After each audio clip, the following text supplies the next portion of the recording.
Os ataques que os Estados Unidos lançaram no Iraque e na Síria mataram pelo menos 16 pessoas, entre elas civis, segundo o governo iraquiano. A investida foi uma resposta às mortes de 3 militares americanos na Jordânia há uma semana. Quem traz os detalhes é a correspondente em Nova York, Mariana Jangiacomo. Vamos ver.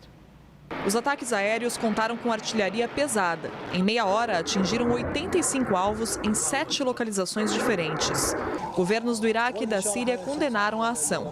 Disseram que os ataques violam a soberania dos países e representam uma ameaça à estabilidade da região. Os alvos foram estruturas de grupos aliados ao Irã, que, segundo os Estados Unidos, estão ligados ao ataque que deixou 3 militares americanos mortos na Jordânia. O Ministério de Relações Exteriores do Irã considerou os ataques um erro estratégico dos Estados Unidos. E o ministro do Interior do país, Ahmad Vahidi, disse que os americanos devem agir com sabedoria.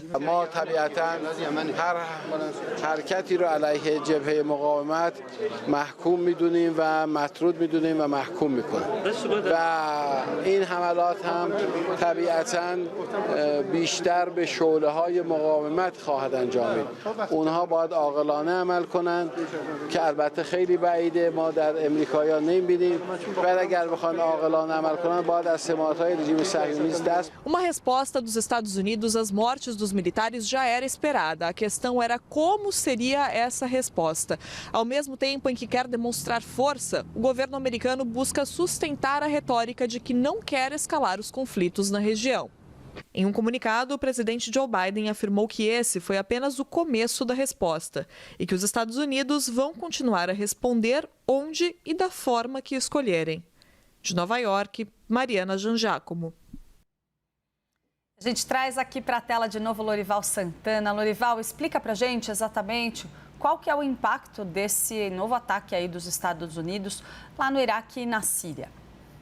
Bem, vamos falar das duas frentes porque elas estão interligadas. Em primeiro lugar, além dos drones que foram derrubados ontem pelos Estados Unidos e destruídos no solo, que são um total de 8 drones, hoje os Estados Unidos eles interceptaram 6 mísseis de cruzeiro. O que são mísseis de cruzeiro? São mísseis que são autopropelidos, ele tem uma propulsão própria, ao contrário dos mísseis balísticos que depois de disparados eles fazem uma curva balística sem ter uma propulsão.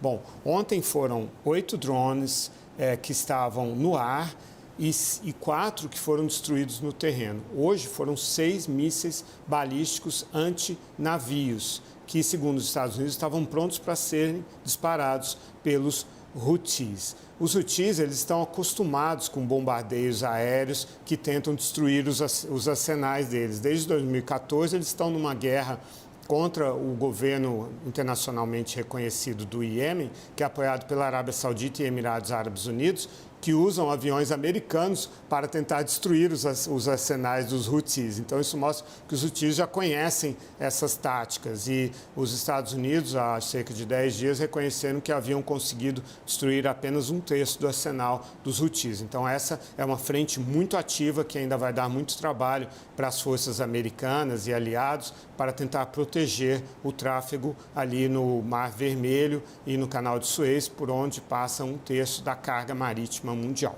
Então, isso, Iêmen.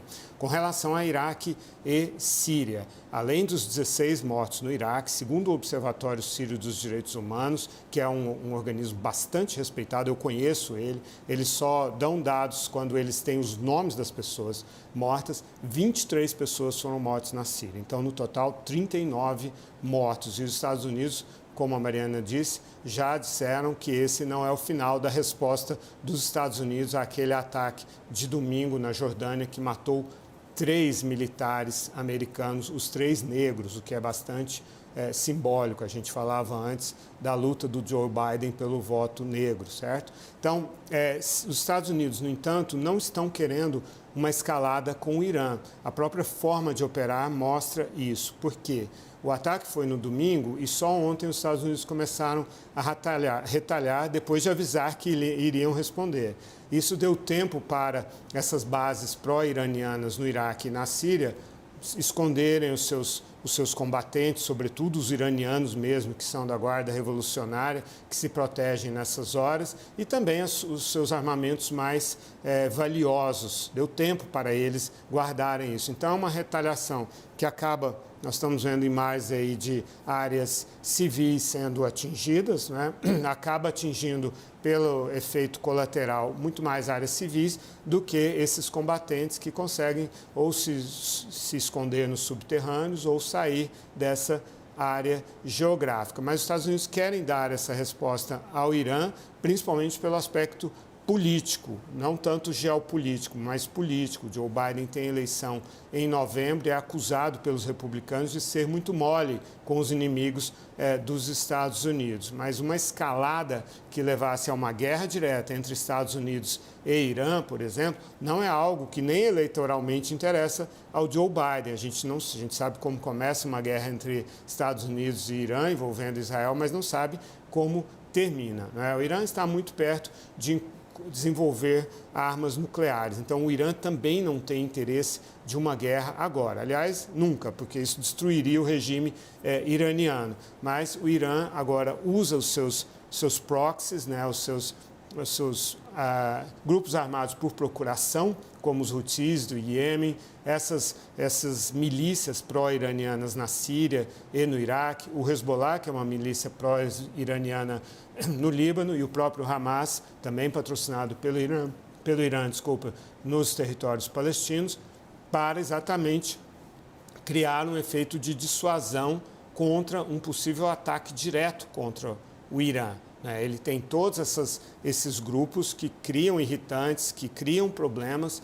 Um ataque em grande escala do Hezbollah contra Israel envolveria os Estados Unidos. Israel não tem condições de conduzir essa guerra neste momento, porque ele está muito engajado na faixa de Gaza. Então, resumo da ópera, são intensificações de conflitos, mas nenhum dos lados quer uma escalada para uma guerra direta entre os dois.